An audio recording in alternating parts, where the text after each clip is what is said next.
Kitaka Daniel nzize wano nga ndaba oli kukola music nga nkwajja muziki nenga musajja ono naye kati music nekyembuza kiri kimu bw'oba onaatandika ekintu fiiru eba yiyo okuba kati for example tolina muyimbi ayimbye ogenda kukola instrument eyo gwe okeera wagiroose oba just oluggulawo page nga gofuna fiiru yo oba ojja n'ekintu kyowa feelings. Ekisooka byonna bikola ndija ne fiiru yange njja n'ekintu kyena feelings. Producer yenna muyimbi.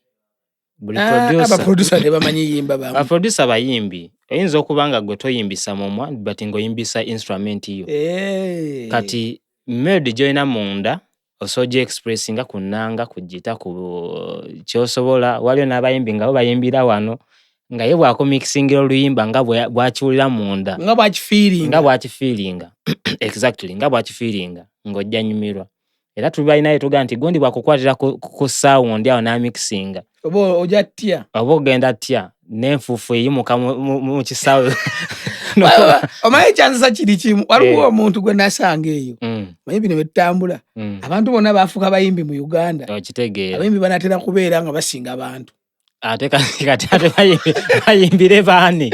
Ate kati bajja kweyimbira. Beekubira akavulu beeyimbire. Buli kyalo kati kuliko eyeefudde omuyimbi either asibye enviiri alina empale yeefudde wakabi yeetuumye erinnya eritiisatiisaawo.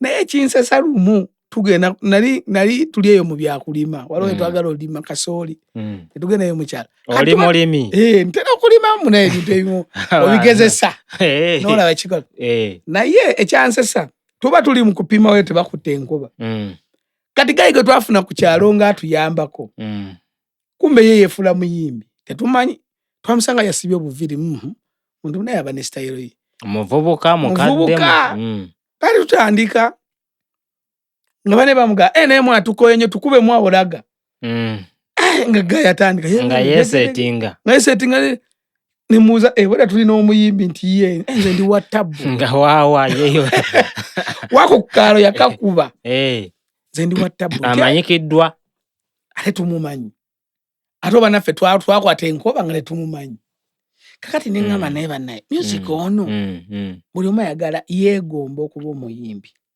buli omu ayagala abeere omuyimbi eno ffenna bwe twabadde ffenna twayingira bwetyo mu music kituufu naye what I've seen nti abayimbi bangi abajja naffe twayingira music lwakwegomba baaliwo nanti kyoyerabidde kiri kimu nti abamuyingira bangi bino ebintu biri matankane ate era n'abamufuluma bangi nga ne betumanya abanene bamufuluma nze nali manyi nga gomanyi gondi oyo wakabi nga yagamba nze byantama music ono otamugenda mpola ekisooka music takuwa space ya kukola bw'ofuuka serebu ku kyalo tosobola somba mazzi kati negwe naawe atokera bagambe mbu serebu oli gwolaba serebu kinga sirina ssente mu nsawo naawe anti kati buli kiti kijja n'ebigenderako buli kitiibwa nga bw'ondo n'agamba nti emupi wuuyo era ekina bigenderako nze njakeerawo ngambe munnange tetulina kawunga waffe ate ku kyalo bamuwe emmotoka naye zogaba oluusi azifuna naye nze njagala kugamba music abantu abaagala music ate nga bayingira music buli lunaku ate ng'eno boogamba bafuluma bw'ogattamu awo pasente gyeyinza okuba teyenkana kati ate ekirala nga bayingira be bangi afuluma be batono ate tuganye music waffe aganye okubotola okuba nti no afuuka ng'abasajja abamwala ba Nigeria nti so ne sayininza abo baba bagenze munnange bagenze ffenna tukyali wano abalwana kuyingira bangi sealing abali ku sealing bangi abeefudde nti abaawe batulemesa okugenda nga bw'oyogeddeko aba Nigeria kubanga bwe baba nga abali ku sealing betulabirako manya era nange bwe njijja okusala amalasita gange mbako gwe ndabirako gwe ngamba njambe nga gundi gundi oba batakikubanga kukiggusa ngeri kati so ne musayininga manya nange nja kumanya nti ku kaalo kano gundi yewakabiraga mafiya yewakabi nga nange ngamba njambire nga laga mafiya kumbe naye baga mafiya bw'omutuuza embonabona gyabona tojagikiriza Obanga olusasiba munju yekwese tebandabe. Agula kikomando. Awo naliwo kaawo. Waliwo. Nekiba kiki. Oba owulira otya? Obwa celebrity obulina amateeka mangi. Ani eyagakola? Kiringa bw'onaagamba nti oli musajja musamize. Bajja kugamba toyambala ngatto, tojja kulya mpuuta, simanyi tojja kulya mbuzi, simanyi tojja kulya ki. Kati n'obwa celebrity. N'obwa celebrity bulina amateeka. Gatya. Gwena amateeka lumu ganzoke nkula ebintu nga kino wekiti kino kinzidde kati. Lumu nagenda nali ngenda waffe eyo Luweero.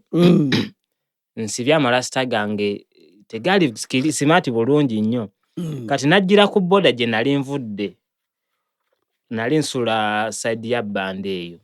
Nempita side eyo y'Ekinawataka. Gy'olaga bakumanyi nti oli serebu. Njija mu Kampala. Bakumanyi. Bwe ntuuka mu Kampala gye ngenda tebamanyi nti ndi serebu. Kino kyenkunyumiza nzija mu Kampala nsibye obuviri bwange obw'abayimbi obumanyi obwa producer biki. Ngenda ntuuka mu paaka omuvubuka ampita omu. Yalina rasta. Ngambira ngamba rasta sokojje. Nga mubongako rasta mwache ekiriwo. Kati ngamba ne mwana rasta. Mwana rasta otuswaza. Laba enviiri zirimu enfuufu mwana barasta tetulina kuba na nviiri bwe zityo. Bakusomera gwe zino okubafikiriya mwana tomanyi kaddayi. Mwana mubanga mugamba mwana rasta ize. Mani otuswaza mani tulaba kati kane nga akange nkatekamu treatment buli week. Ngakubuulira ebituufu. Ambuulirira. Kakati nkulaga obusibwe bubeera.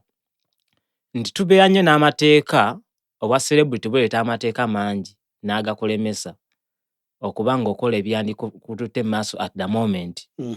Wakati najjira ku boda ng'automatically enviiri zirina okubiwa ki ndi ku bwangu nja nkwate emmotoka eriwo esimbula at that time. Ngende ntuuke mu budde wajje nali ngenda e Luweero tebamanyi nga serebu. Kati naye wano andabye alabidde dda serebu kati amba amateeka g'abaserebu galina okubeera. Otolina baswaza. Emabegako nga nakajja nnyingirwa producer. Nasooka kuba munanga ku kyalawo nga nkuba ennanga ebitooke byebigwa. Ng'era nina abaali banzikiririzaamu gamba ng'abawala abavubuka bannange bembeera nabo awo nga abakusudiya nga bwe njikwatako awo nemba nkuba kisi.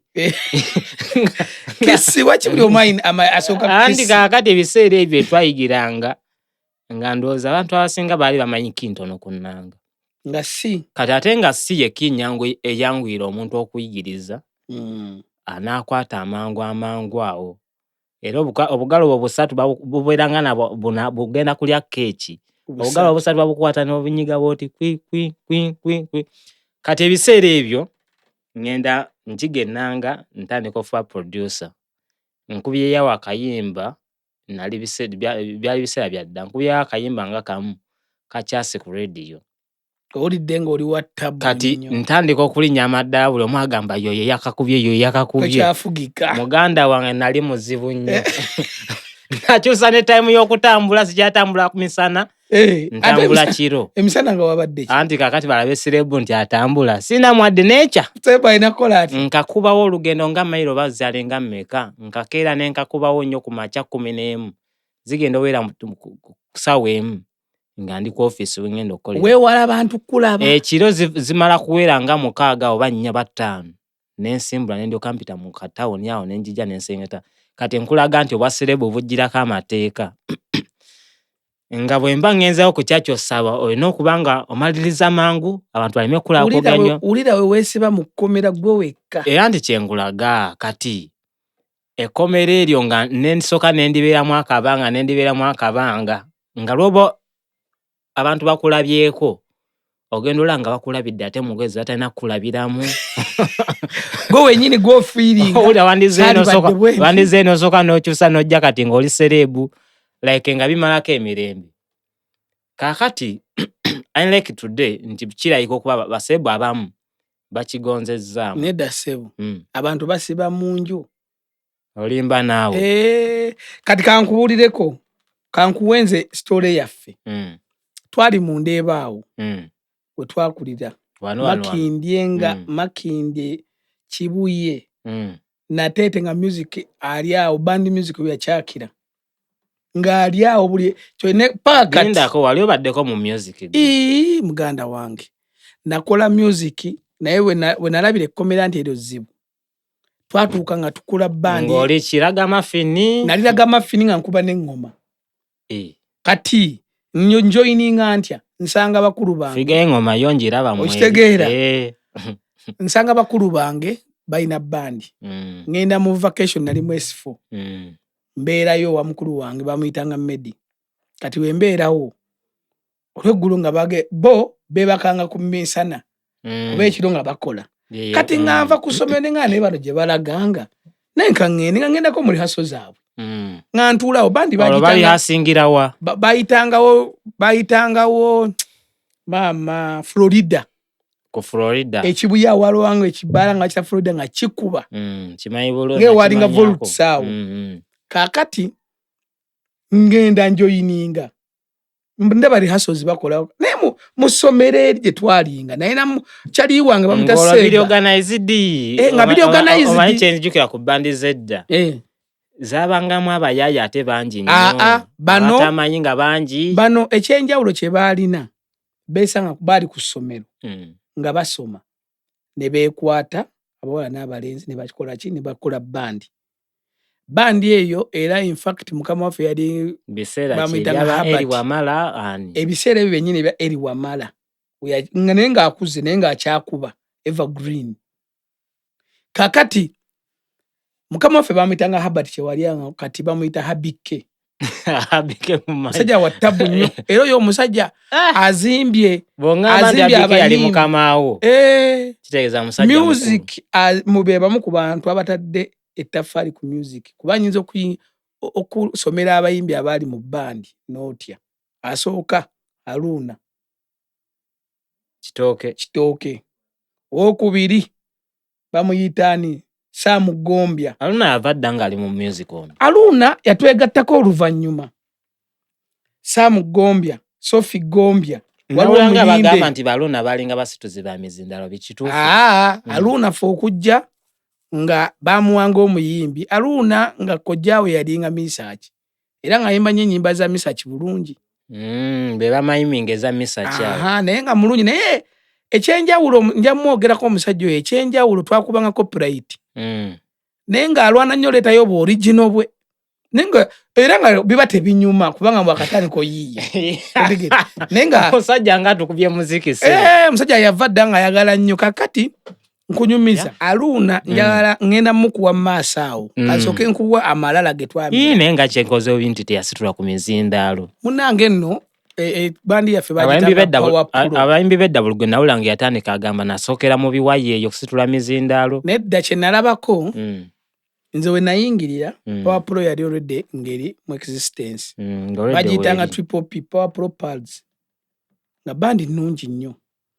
Ekyali ekyenjawulo mu bo balina discipline. Actually abantu bonna abaalimu balinga tumala okukola ne bagenda ne basoma. Era abamu kati ba lawyer, abamu kati basajja ba businessmen abanene. Now ngani awo so compare kumanya kubanga walingayo omwami bamuyitanga Joseph Mulinde yakubanga nnanga so ng'alina mukyala we bamuyita Mariam Mulinde bali mu Power Pro bonna nsoma squad. Mariam Mulinde ennyimba zenzima. Kakati Joseph Mulinde yali bbaawe nga kuba ennanga era nga muwandiisi era nga awandiikira mukyala we. Akyaliwo Mulinde Joseph Mulinde gyali nawulira Mariam yakyayimba naye bali Sudan eyo naye Mulinde bagamba yagenda wabweru. Ali eyo wabweru naye ali mu music. Yali musajja mulungi nnyo. Adema nti byamutama. Wabayo Sam Gombya ne Sophie Gombya. Supercharger. Supercharger Supercharger mulala. Yali mulala. Supercharger bali naye yali akola kusimba. Naye nga abo babiri omondozo bamanyi. Bamanyi bulungi. Naye by then nga mukyala we tayimba. Banyimbira akayimba simayika guno muwumbo gwaki mukwano gwa love. Era mu bantu be abantu bemanyi kapesi jensinze okulabako ebbanga lyonna nga beeyagala oba kiki oba bali batya beebo bawerako omukono kuvadda bali beeyagala kuvadda ate nga tebayina batandika tebalina ogenda kunziza yawo ku gundi naye nkyaka nkubuzeyo katono akayimba ku basajja abo ku bagombya abo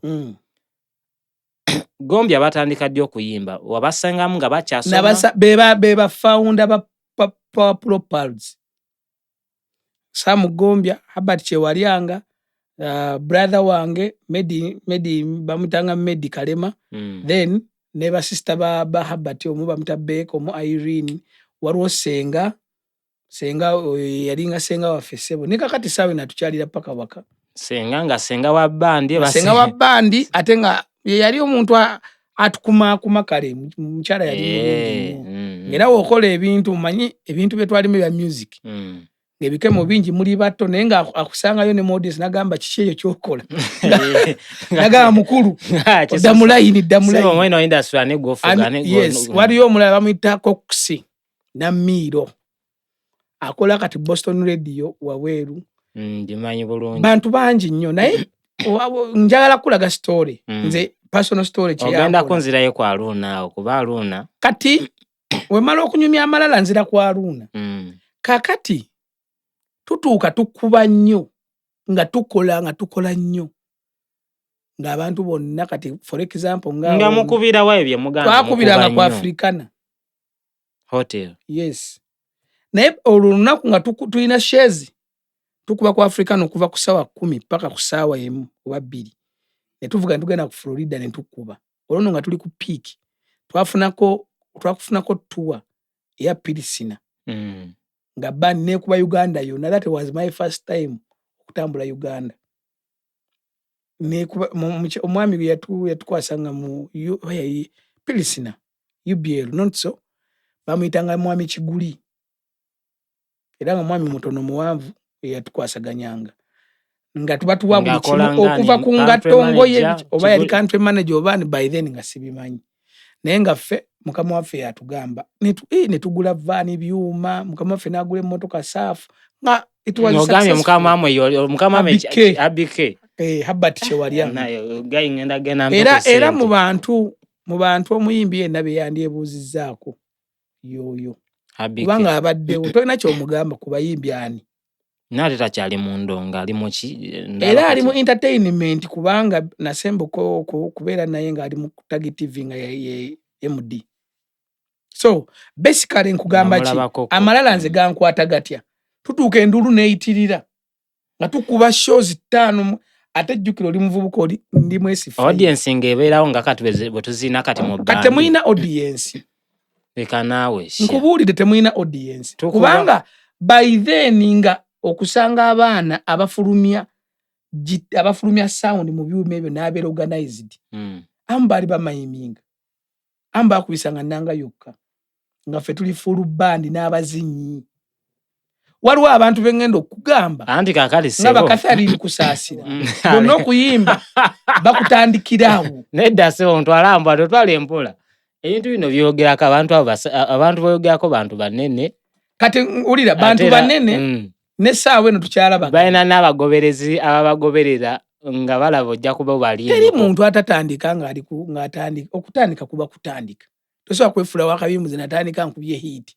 era abakubye hit baziwulira bw'otandika n'okuba hit ogiwulira so basically eyo hustle nze we nalabira music at its best awo ku Florida Ssebo nga wali buli musician actually awo wentandikira okulaba Haruna ajja atya asanga tukuba nga tubalula baba kibandi bala ku bala bandi yedda ne bandi yedda nze mayinga bandi baletanga ebyuma nga we byetagisa ne bamayiminga nateeka mu lolo yimbo no ne fula nti akuba na Power Pro yabitandikiramu ne mana ne perfecting ebyuma ne babiyiga kubanga ng'omuntu bw'ateekawo nti kati kukuba kipepe nga mukuba kipepe actually abantu b'emyaka egyo bayinza okukomentinga baba bali ku gundi ku social media bakomentinge wansi Power Pro Florida ngejjula nga tuba ku Africana nga wajjudde ddeno ku Florida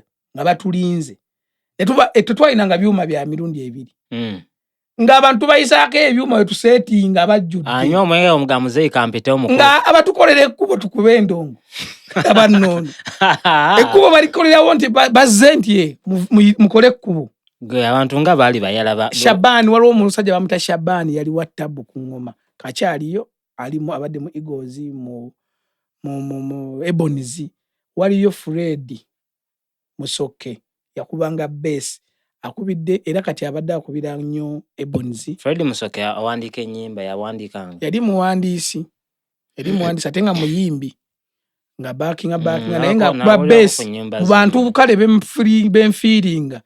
Bass eyo oyinza ogiyiga nayo ogituuza.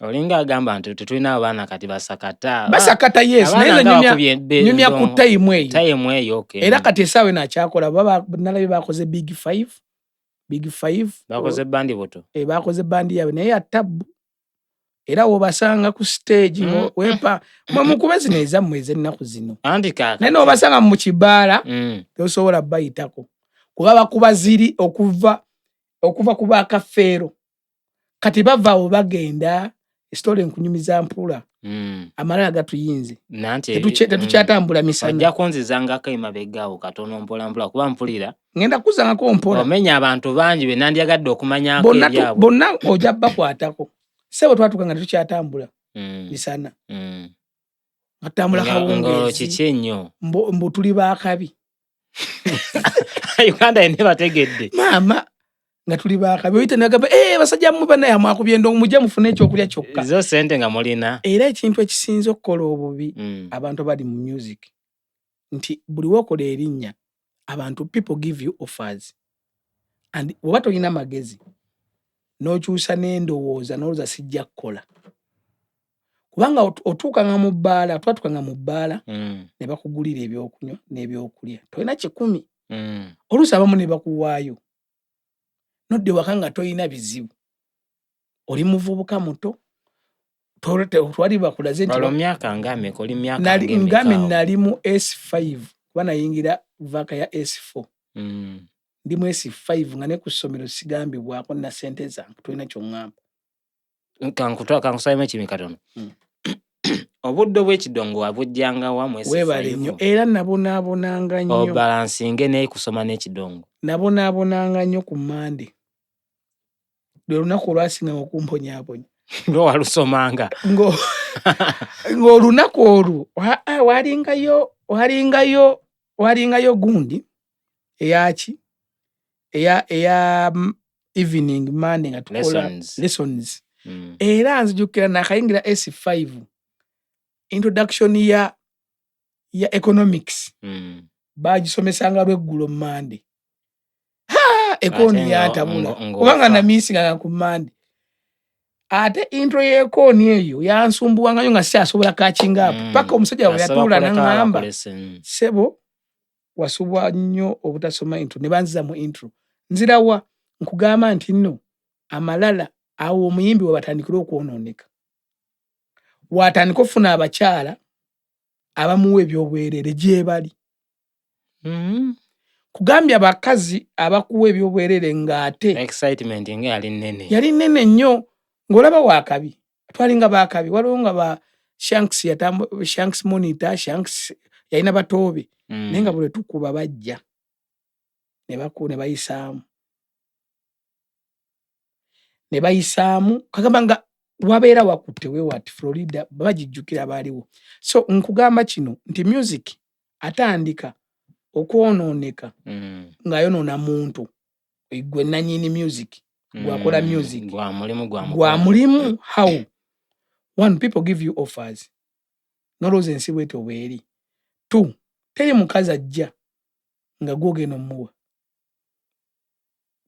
nkulaga nti batandise okukyusa system bagikyusa kati naba nga ebakuwa muganda wange abakuwa so ng'omuntu ajja ku gundi n'akufuuwa n'ateekamu akapapula k'essimu ye nsanga wano n'omukubira essimu ye n'omukubira enkeera nagamba naawe leka tugja kati ng'otandikira nti kyampadde essimu kankikubireko abali mu music babimanyira babiriivinga kakati n'otuuka ne bakuteekamu obwenzi butya wadde toli mwenzi abawala 5 bakufuuye olunaku lumu ku show bakuwadde amasimu mu busiru bwo obungi naawe obumala okedde bakubira omu ku omu bakuwaza appointment otandika ogaba appointment gwe nzija ku Monday gwe nzije ku Lwokubiri wiiki eweddewo oli bize kuki obusiru okola sente ogenze bwotyo abakyala olutuuka nti ajangu ojja kunsanga wano osanga yategese ebyokulya kuwadde ne kasente olwo olowooza nti obulamu butambula bwe butyo ofuuka sereebu olwo sereebu ali very lazy talina nakyabuza ojjukira wakozeyo akasente munjunisa essaawa 9 otuuse waka ku ssaawa 11 weebase ku ssaawa 8 woofunamu okuzuukuka olidde emmere oddemu weebase ku 12 oyambaddeko ogenda ku venue ya show mukole sound test biki muteekeyo ekitegeeza emisana wonna oli very dormant tolina nakyo oyinza yiiya olweggulo olutuuse otuuka ku kifo jjukira obusente bw'okyayinamu baakuwaddemu tonna bukozesa nnyo kiri awo olaba abatandika okunnyuka abakoze emisana batandika oyingira ebbala saa 11 12 abalina busente bwabwe naawe obasangawo mbanywa olowooza banno nnyo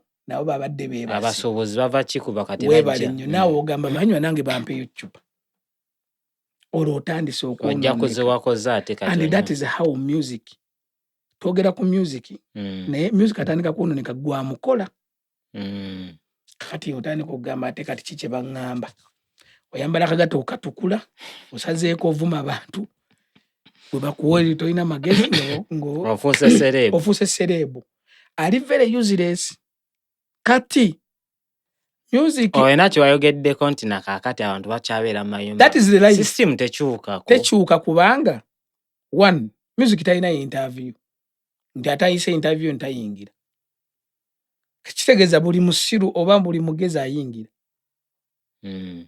kati woba music talina interview ku myaka gyonna bayingira ate tebagambako nti gwe toyingira mu myaka gyo tonagiweza ate mostly music abamuwaniridde bava mu ghetto so behaviors ezimu tezijja kyuka nsobola ofuna nenyambala bulungi nengira kine naye anyiiza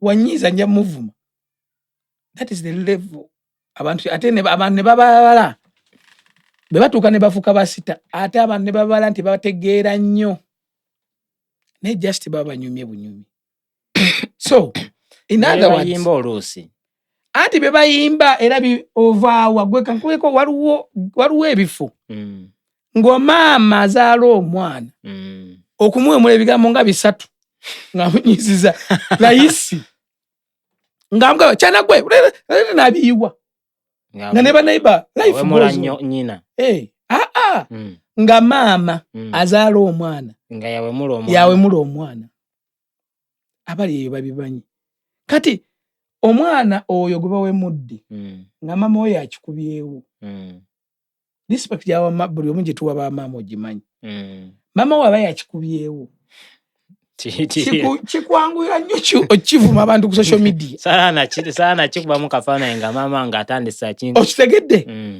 kikwanguyira nnyo okikubawo ku social media kuba maama abamu obeera kunobeerawo ku social media nogaba naye maama abantu bange banaawulira batya nti njogedde bino naye jjukira nkuwadde background nti maama yabivumanga kati gwe maama wakulaba nga ovuma abantu ajja kirabanga kibaga egwana guno guvuma wabula gubavumye atenda butenze nti ye mwana wange oyo kubanga bwe wakula owulira and that is where talent jeziva zonna kitegeeza ebigambo byetuwulira kati music bivuddeyo mbazadde anti nature kuba music kati akyuse nnyo okusinga gogamba gwe mwalimu anti bw'owuliranga omuntu ng'ayimba ebintu noonya nnyo gye yava njala kugamba mu kyaki eyo olabayo peer groups zino ne audience tezikyuse kati kankubule peer groups zikyusa but at what age kati wenyini kankubuza ekibuzo kimanyi nti right now omuntu ava buto nga ayina ba fan members be era nga ne bafaani abalina bebagala bawulire anti kale bafaani katuddeyo ku beginning yaggwe gw'okufuna bafaani mostly nga tonnaba nakugulawo social medias abaana batandika kuyimba oba okukola ebyebakola mu society gye babeera so abafaani basooka okufuna akaana kukayimba akaana kukazina akaana baba mu society gy'abeeramu so it is more likely okubeera nti mufaananya empisa n'embeera. So bafaani bo mostly 70% muba mwefaanana enti abawagira madesala kumentioninga abayimbi naye abawagira abayimbi abavudde Kololo nga yakulira Kololo most likely osanga naye bangi bawera kundi Navio sebo Navio takulidde mu ghetto yamusanga ghetto yamunonya yajja mu ghetto naye takulidde mu ghetto. Mostly abawagira nze mu myaka egyo twakubiranga bandi Navio bayinanga ekibiina bakitanga clear cut. Nakyolirako clear cut temwali muyava mu ghetto bonna baana babagagga. Are you getting me? So ne bafaani be basooka okufuna baali baana babagagga kiyinza obbazibuwalira okwogera bye bataawulira waka kikubawo nti gwegenda oli gundi geno kiyinza obbazibuwalira naye avudde mu ghetto anti kati bagamba namba esinga obungi eyinza okuba nga ewagira music eri eno mu bano ba ghetto anti esinga okuba nga ewagira music eri mu ghetto kubanga njala kugamba kubanga abayimba abasinga bava eno waabwe baabwe. I'll tell you one thing bogene naggulu oyinza owulira music gwe bawulira nga wanjawulo ojja ekamu ekyene waffe oyinza owulira music nga wanjawulo ogende emuyenga music wanjawulo because you attract what you are. Audiences anjawulo. Yes. Kati omuyimbi kati nze ndaba abantu abamu ng'omuyimbi omuwana yayimbye ennyimba oluyimba lwamufukidde ekizibu naye yaluwaana bitya yalumukoledde kati amalukoledde naye awaana eki kitamukoledde naye just nti embeera eriwo wennyini ogenda ku abawagira abamu abayomba bayinza okuba ebigambo ebyo bakatandika obbiwulira omwana agambye atya bannaye taddamu waliyo eri abagamba naye naye wamu omusairo omusango era kati eriyo ebigambo kabi byolinososowaza ennyo anti nkugambye ekigambo nze nakulanga muntu byogera mu kyama nga mulina mweka osooka nakulingiza oti olaba teri weebaze nnyo n'ogamba mune nti nawe mayinga gundi weebaze nnyo maama wo because what you are mostly eva ku maama eyakkuza gwe wamala naye obudde bungi batini nnyo batata tuli batini nnyo abenekyalinga abaana kakati maama wo abanga yabi mwana gwe tujja byogera naye maama wo bayakubanga kateni bwati ng'olina kyokoze gwana gwe nakikubawo okula olaba kiri nno. Nze kyenjala okugamba kikino nti abamu nno kale ekibayitera ekyo audience zino zireetera okukyusa ebigambo n'entambula nga gwe boogambye nti wali toli serebo mu kusooka ng'olina by'otafaako ng'era bw'ojja ku show bozze ku show n'otandika okujja ku show nga kati naye ne boolengera mu audience n'ogamba wuuli gy'ali najja n'akufuwa n'akutegeeza nzize kaakati ne wano mu kuyimba ne bana abamu nti atuuka n'aba ng'ayimba mu butuufu ebigambo ng'ali mu mbeera ntuufu buli kimu kiri ku mulamwa ne audience nga batuukamu oluyimba olulala nga ye yakavaawo audience newulira olulinga olutali ku mulamwa newanika ebigoli n'emikono nga naye agamba etegeeza kati bino byebikola era ekigambo ekyo kinnuma nnyo abantu ogamba nti bino byebikola. Let me tell you one thing, si byebikola gwe tojja wulira gwe kyogamba abakuba abantu abaleekaana ennyo be tugende mpola gw'ogamba otya ndi si byebikola nga nze bwe mba nvudde ku stage buli omu atandika okunyumiza munne ono bwakola ki bwalaba WhatsApp ndi ku stage oli najja kubitakola byogamba nti tebikola buli omu n'agamba wuu n'ayimuka n'azina ogamba otya nti kawo tebikoze. The problem is nti abo abantu eyeno ensonga gy'oyogedde eri very sensitive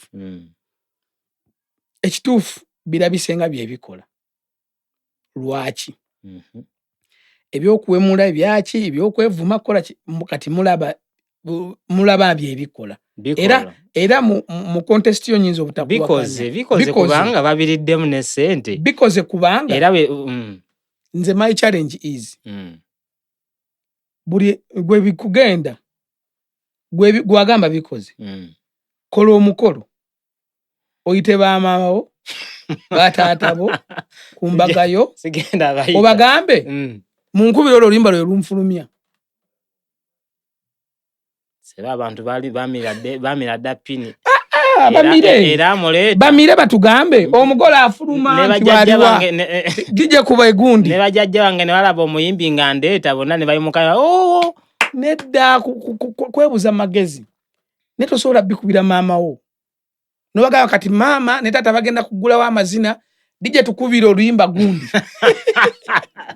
woba tosobola just no si byebikola byebirabisenga ebikola era gwe gwabyogera mama gwe kuba kafaananyi mama one taata ewuwo kankuleko kino ekintu kankuleko senali yeno mbeera nnyo mu bandi ezo era nzibeeramu ddala bandi zikuba parties zonna ez'enjawulo zikuba ku birthday zikuba mu bar zikuba ku wedding ne zikuba ku parties like annual parties celebrations parties nerumu nagendako ngenzeko mu bandi emirundi mingi bandi ngegenze ku celebration party ya kitongole gundi mba corporates ne mutuuka ne bayimba ennyimba za Eri Wamala ne bayimba ku za Frigo nga abantu bakoma bukomi ku nyenyamu ku mutwe ne batuuka okuyimba ebiyimba etuga nti ebina makulu olaba mbayite baani ba corporates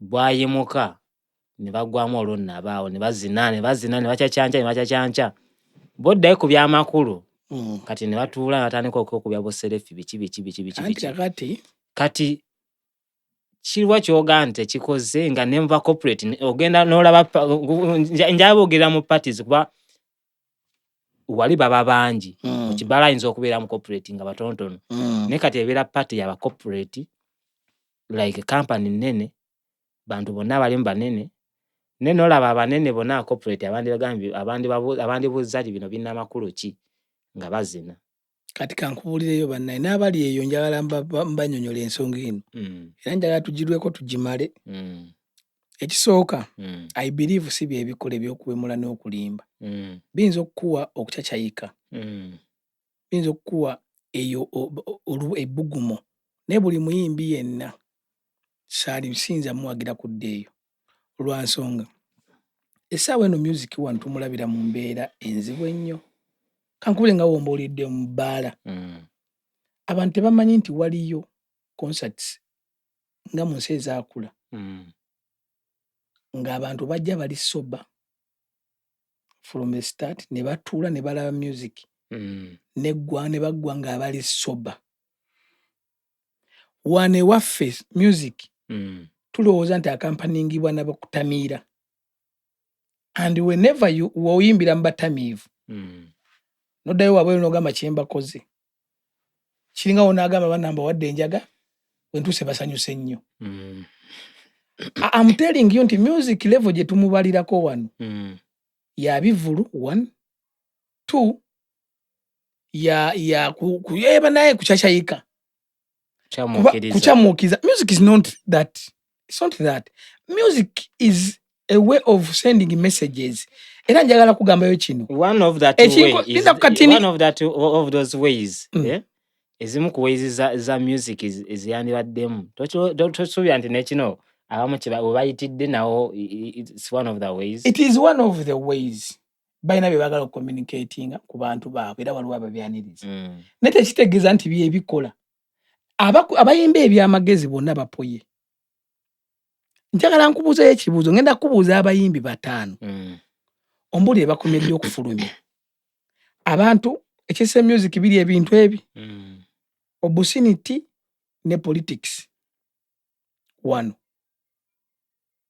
inti abantu balowooza woyimba politics oja yitawo oba bajja kuwa akasente ne bava mu kuyiiya ebiri soba ayiiya asanyusa oli ekyo ne tukivaako ekyokubiri kanyi banaye tebampulira kanyi kankubewe agagambo wachi bawulira agagambo bajja kuzina nele miteliu abasajja bayimba nga omusajja gwe bayitaani Eri Wamala 1 walingayo omusajja wa Mitalutaya Yayimba Christmas Bongole Rutaya. Thank you. Fire. Yayimba Christmas album.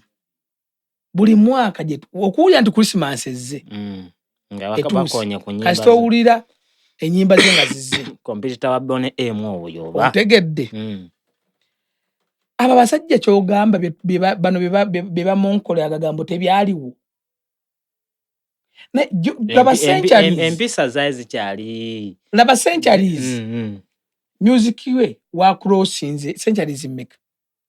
Generations and generations. Now olulo lwogamba lwe lukola lunamala emyaka 2. If buba music bamulabiraawo tuli wabi nnyo. Kankubuza ekibuuzo nja kubuza ekibuuzo. Mpaye ennyimba ezaawemmula mu myaka 5 zikyazina kati emabega. Zisinga kwibamba corporate eyo. Adoyogedde bula. Simanyi nyisija kuwakanya. Mabala ya agaba nene. Kubanga nze enyimba ezisinga zo tugamba myaka 5 mabega zinzo kwate zali mu Luganda. Kuruno nja kunokolayo. Naye bogenda mu bajaluru ate ng'enyimba ezo zikubibwa mu corporate bars gye ziri. Okay, zinzo kwa zikubibwa. Naye si a definition ya music. Music munene nnyo nti abo bawugako obuwuzi. Bayinza okuba bafulumya ekiyimba kyabwe oba kyalubamu kyabwe bayitewo bafunemu. Naye tebali mu music. They are not doing a music career. Nze kyendowooza they are just they're skimming money from music. Nti kakati nti kiringa gwe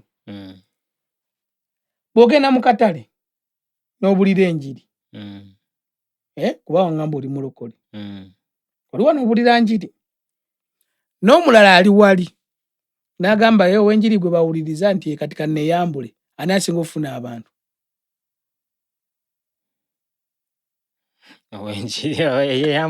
Kati nga gw'oŋŋamba nti banaye okweyambula kwe kukola tuve ku njiri. Kuba kisibu. Enjiri ayinza ofuna nga yeeyambudde buli omu n'adduka. Kigamba naye tebajja kulwawo nga balaba okweyambulako. Bajja kujja bakulabeko. Tebajja kumala dakiika 3. Osiibaawo olaba yeeyambudde. Era ojja kudda ugambe naye kati omwenjiri yabadde agamba olongozeemu amagezi. So basically music nze kyensaba abantu abayimba ebyamagezi in fact eno time bazuukuke.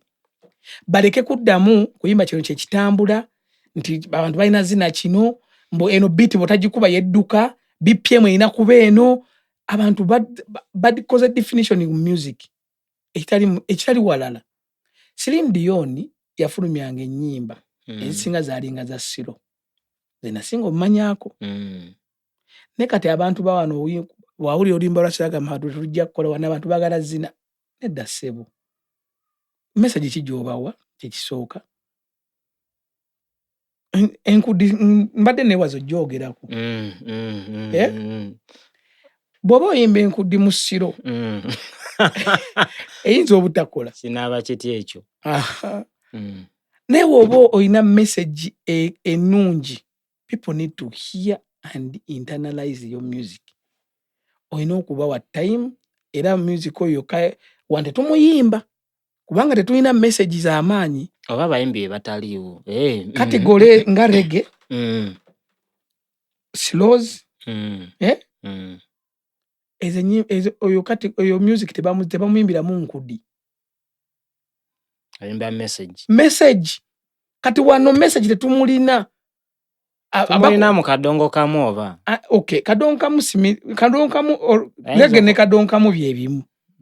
Bili African. Bina ebikwatagana. Yes. Naye wongamba nti no asooka n'akubikka ekidongo n'ebigambo leka birowoozaako kutukutiko n'ayita ebigambo byenga anti kakati gwe anti wulira leero ku makya nkedde ne mpulira rediyo mu kubaddeko abasajja abagambye mbu Uganda rated ku zimu ku nsi ezisinza okwekatankira omwenge nezikomayo. Naye Uganda ekirala nti bakizudde nti abasajja abantu abasinga obungi si basajja bekatankidde energy drinks n'ekyo ekirala waliwo kyayogedde awo ate nga bakitabiddemu Waragi.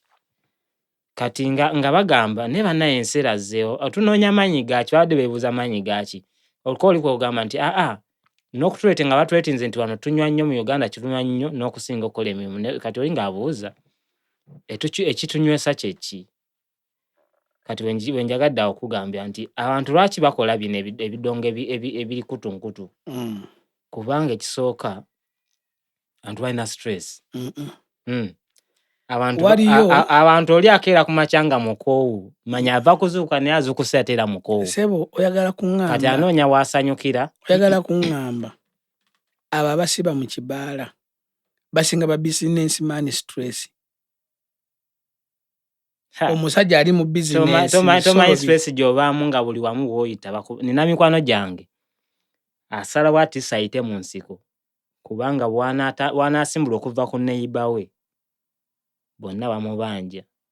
Anti nzirayo wali ebyaddala mu nsi eno bayinza okuba bakubanja kuba buli omu bamubanja. Nange bayinza okuba bammanja n'omulala naye waliwo akikola n'ayitawo. Kati bw'owulira bw'osiŋŋana ekidongo ekikugaa nti muganda wange nga bali beerabira amabanja weerabiremu ku mbeera gwe ng'ogamba wange ndi naye ku makya nga wakazuukuka oyo osaanika oyo gy'otandikirako embeera eyo ng'oloze mu soberness. So is that a solution? No, genda okole yiiya osasula amabanja. Basically nze ekinyumira mu music wa wano singa buli omu omutuuza buli omu alina answer ze era alina music yalitambudde atya era lwaki tetukola kino. Tewali gundi waŋŋambye kyo kimu nti tewali interviews.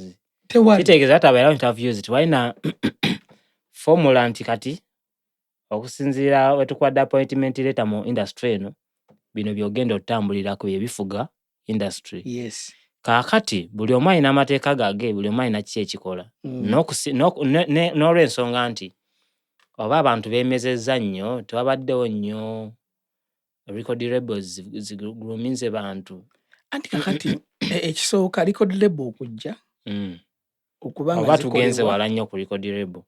Nakyo kituufu kubanga record labels zisobola okunekyalinga omuyimbi oba omuwa path entuufu.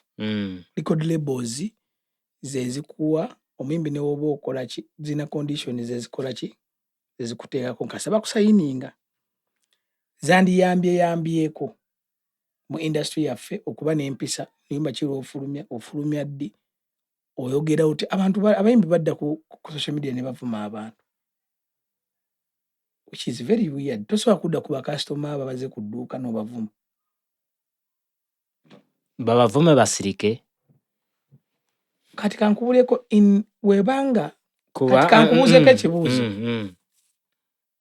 Oyina record label gy'omanyi wano e Uganda? Manyiwo, naze manyiwo sebo. Abamu bakontaininga nnyo abayimbi abo obutakola kye bayagala kukola.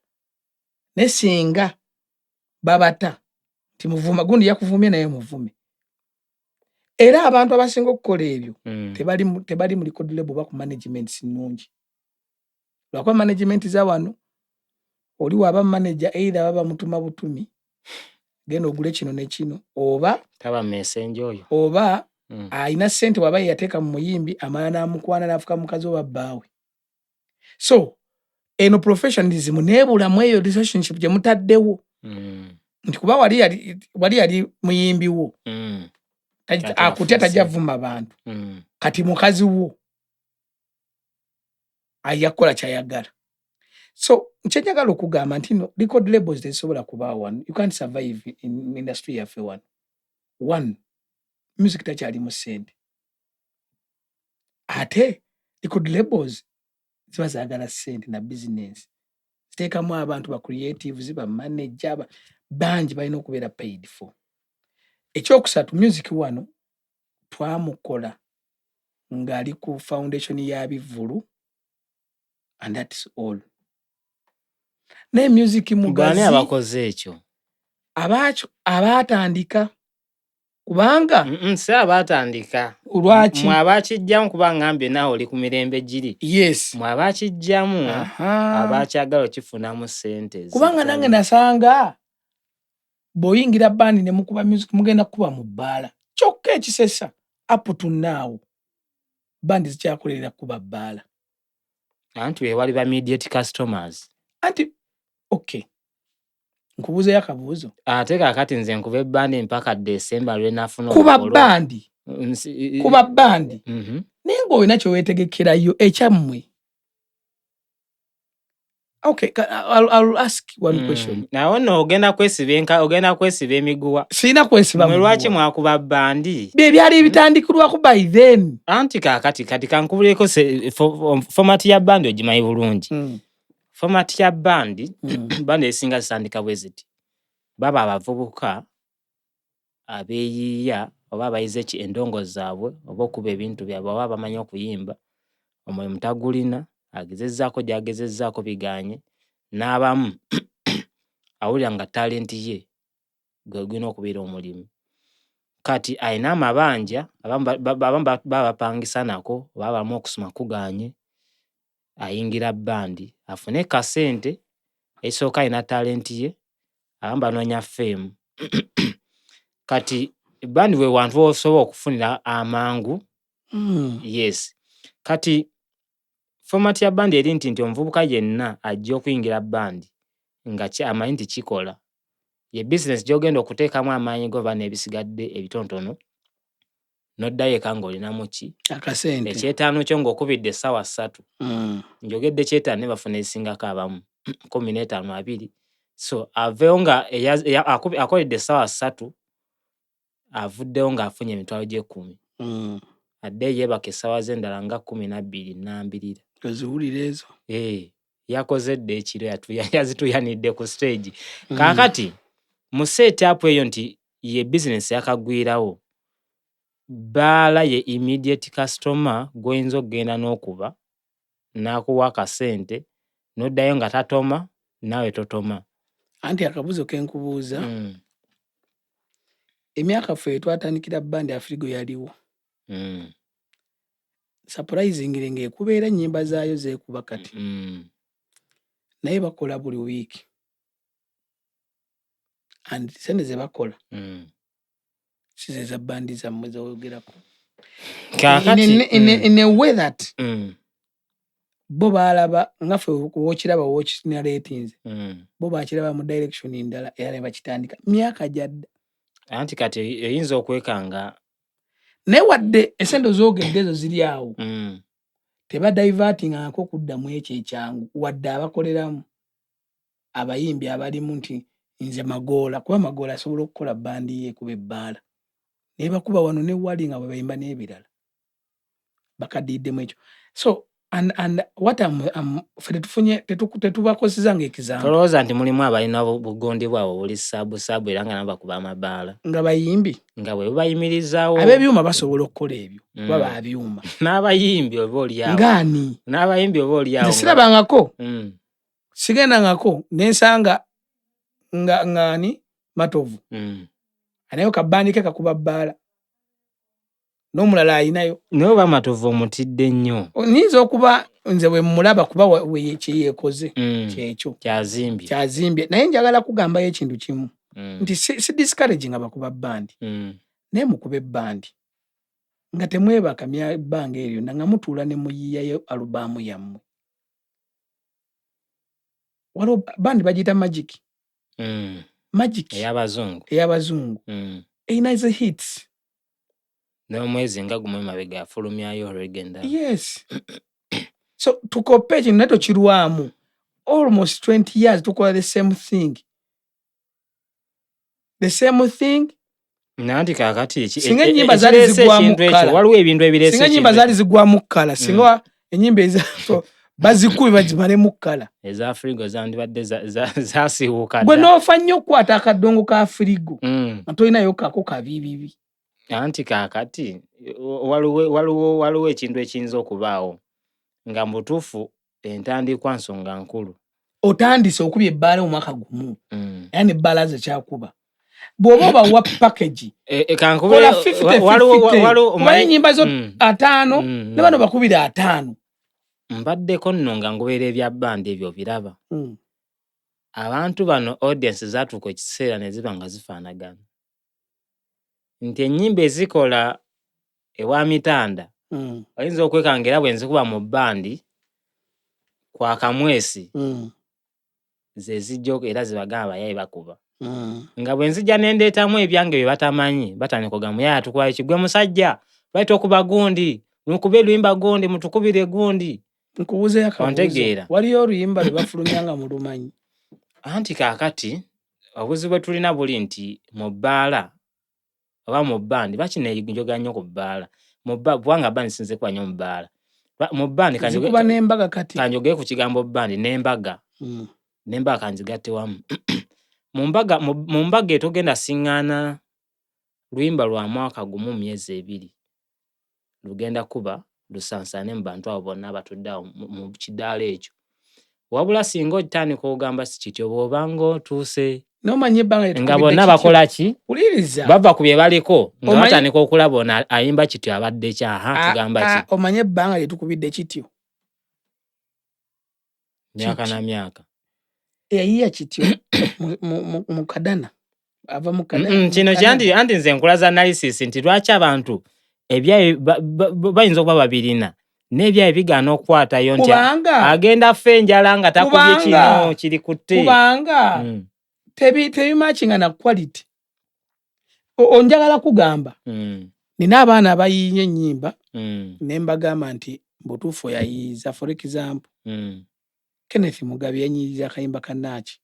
It is a typical local story of here and katukwatako ne bw'olaba video yagezaako kukola ekitulimu otegedde nenkyagala bwetudde awo nti bw'okasanga mu bbani nga bakakuba ne bakuba n'ekityo olaba nga ebintu bimakinga naye gwe woyiiya ebibi obigatte mu birungi mbu olw'okuba bitambule bw'okuba batamidde.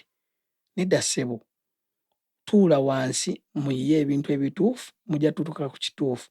Ne bano abayimbi be tulina abayimba nja kukozesa omwami Bobi Wine yayimba oluyimba n'aluteeka for example balutawo ebibuuzo abakyala tebakyagala kuyonsa ebibuuzo bingi ne ansa ntono webale nnyo by that time kyagwa mu mbeera yali egudde omutuufu ng'abakyala n'okuzaala takyagala kusindika bamusala yebeebesabira C-section n'okuyonsa bagula ebinywato ne beekama inewe nti yali twabirabako awo n'abiyimbako awo ne bitukwata bwe balukuba mu bbandi oluwulira nga lulwo obanga yina ne lwatunda anti kati ate nze ndumanyi naawe olumanyi ndumanyi noba lwa myaka gyaffe kuba bbandi za kaakati obanga yina wa myaka gyo buli bbandi lwakyekuba obanga yina it was a good piece lulina mu lusoga abamu tebamanyi be bayimba okitegedde but it is a good piece. Awo no wenyenda okugambya nti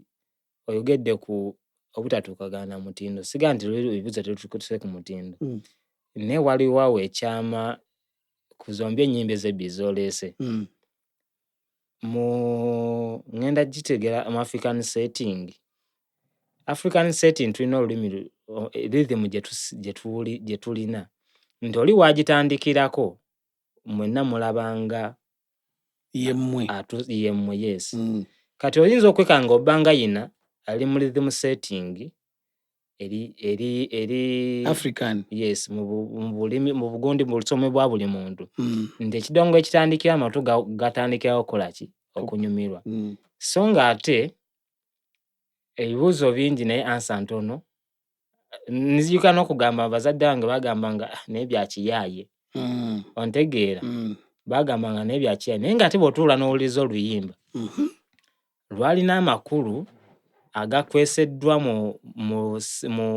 nga gambaziddwa olugoye olw'ekiyaaye naye ng'amakulu gakugamba nti mutuufu ensi ekyuse nnyo n'abo bazadde bo baali bagiraba singa baaliwo ne baluwuliriza ontegedde naye ebyo byonna tubigendako lwaki tubigendako nga tulaba nti music abantu bonna fena twesuliddeyo gwa Naggamba nalabye omusajja yakubye enkudi. We bali kweta enkudi. Yagambye nga